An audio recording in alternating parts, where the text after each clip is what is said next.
Corona के डर से इस वक्त पूरी दुनिया में वैक्सीन की बात हो रही है और जब से भारत में दूसरी लहर ने कहर बरपाया है, भारत में मौतों का आंकड़ा बढ़ा है, तब से भारत के लोग वैक्सीन लगवाने के लिए दौड़ रहे हैं। वो ढूंढ रहे हैं कि जितनी जल्दी हो सके उनको वैक्सीन लग जाए, लेकिन भारत में वैक्सीन है ही नहीं, या यूं कहें कि लोगों की जितनी डिमांड है वैक्सीन लगवाने की, उतनी वैक्सीन लोगों को मिल नहीं पा रही। भारत में इस वक्त 2 वैक्सीन बन रही हैं, एक भारत बायोटेक की कोवैक्सीन और दूसरी सीरम इंस्टीट्यूट की कोविशील्ड। वैसे तो केंद्र सरकार की जिम्मेदारी है कि वो इन कंपनियों से वैक्सीन खरीद के सभी स्टेट्स को दें, यानी भारत के सभी राज्यों को दें, लेकिन ऐसा केंद्र सरकार नहीं कर रही है। हर देश में यही हो रहा है, चाहे फिर वो इंग्लैंड हो, अमेरिका हो, इजराइल हो, कोई भी देश हो, वहाँ की जो सरकारें हैं, यानी कि वहाँ की जो केंद्र सरकारें हैं, उस देश की सरकारें हैं, वो वैक्सीन खरीदती हैं और अपनी स्टेट्स को देती हैं। वहाँ का जो लोकल एडमिनिस्ट्रेशन होता है वो वैक्सीन लगाने का काम करता है, यानी कि जनता को वैक्सीन लगाता है। लेकिन भारत में इसका बिल्कुल उल्टा हो रहा है। भारत के अंदर केंद्र सरकार यानी कि मोदी जी की सरकार अपनी जिम्मेदारी से भाग खड़ी हुई है। मोदी जी की सरकार ने बोल दिया है कि राज्य सरकारें अपना अपना देख लें, यानी वैक्सीन का प्रबंध करना केंद्र सरकार की जिम्मेदारी नहीं है। मोदी जी ने यह कह दिया है कि ये प्रबंध राज्य अपने आप देखें, चाहे फिर वो देश की कंपनियों से वैक्सीन खरीदनी हो या विदेशी कंपनियों से खरीदनी हो, राज्य सरकारें अपने आप देखें, अपने आप प्रबंध करें, अपने आप लगाएं। एक तरह से मोदी सरकार भाग खड़ी हुई है। वैक्सीन के इस पूरे एपिसोड के अंदर मजे की बात यह है कि वैसे तो मोदी सरकार ने बोल दिया है कि वो उनकी जिम्मेदारी नहीं है, राज्य सरकार अपने आप खरीदें, लेकिन पर्दे के पीछे से सारा कंट्रोल मोदी सरकार के हाथ में है। यानी कि केंद्र की मोदी सरकार उन कंपनियों को बताती है, यानी जो भारत की कंपनियां हैं, कोवैक्सीन बनाती है जो भारत बायोटेक, और कोविशील्ड जो सीरम इंस्टीट्यूट बनाता है, इन दोनों को मोदी सरकार बताती है कि किस राज्य को कितनी वैक्सीन कब देनी है। ये सीधे सीधे गुंडागर्दी है। इस पूरे सीन के अंदर बीजेपी का फायदा ये है कि जहां पर बीजेपी की सरकारें नहीं हैं, जिन स्टेट्स के अंदर दूसरी पार्टियों की सरकार है, उन स्टेट्स की वैक्सीन की सप्लाई को केंद्र की मोदी सरकार ठप करा देती है। उन कंपनियों को कहा जाता है कि आप इस राज्य को वैक्सीन नहीं देंगे या थोड़ी कम देंगे और सप्लाई को रोक कर रखेंगे। उससे बीजेपी का फायदा यह होता है कि उस राज्य के अंदर जब वैक्सीन नहीं लगेगी लोगों को, तो लोग गालियां वहां की सरकार को देंगे, वहां सरकार में बैठी पार्टी को देंगे। तो इससे बीजेपी को लगता है कि उनको पॉलिटिकल फायदा होगा, यानी इस महामारी के दौर में बीजेपी अपना पॉलिटिकल फायदा देख रही है। चलिए अब दुनिया भर के कुछ आंकड़े आपको बताते हैं कि वैक्सीन के मामले में भारत दुनिया के दूसरे देशों के मुकाबले में कहां खड़ा हुआ है। सबसे पहले कनाडा की बात करते हैं। कनाडा ने अपनी आबादी की 5 गुना ज्यादा वैक्सीन खरीद ली है।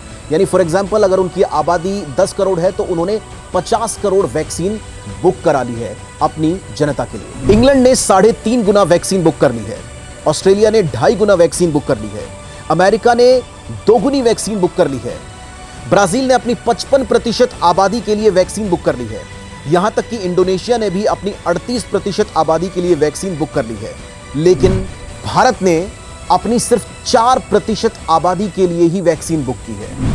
यानी अभी भी 96% आबादी की वैक्सीन भारत की सरकार के पास है ही नहीं।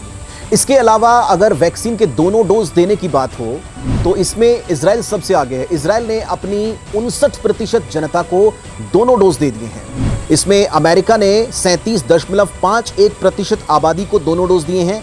इटली ने 15.28% आबादी को दोनों डोज दिए हैं। ब्राजील ने 8.34% आबादी को, और भारत ने सिर्फ 2.98% आबादी को ही अब तक वैक्सीन के दोनों डोज दिए हैं।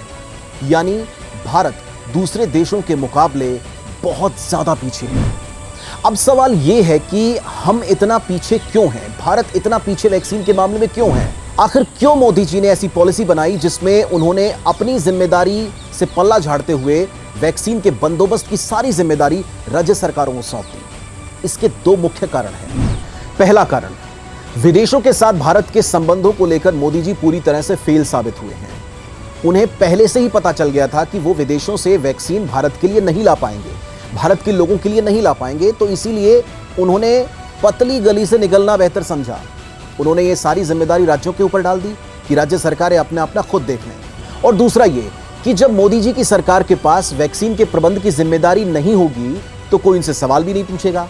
भाई अगर किसी राज्य के अंदर वैक्सीन की कमी होगी तो फिर वहां के लोग वहां की राज्य सरकार से सवाल पूछेंगे मोदी जी से सवाल नहीं पूछेंगे। तो यहां एक स्मार्ट गेम मोदी जी ने खेला है, या यूं कहें कि पतली गली से निकल गए हैं, जिम्मेदारी से भाग खड़े हुए हैं। कुल मिलाकर बात यह है कि कोरोना को संभालने की बात हो या देश के लोगों को वैक्सीन देने की बात, मोदी जी की सरकार पूरी तरह से फेल साबित हुई है।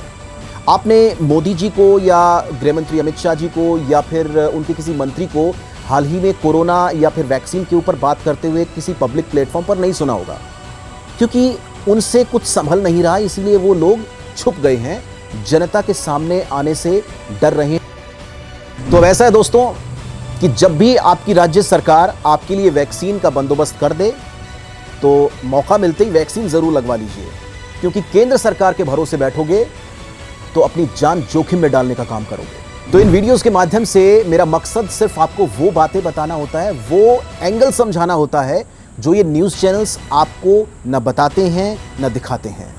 तो आप और हम किसी और मुद्दे के साथ किसी और नई वीडियो के माध्यम से फिर से जुड़ेंगे। नमस्कार।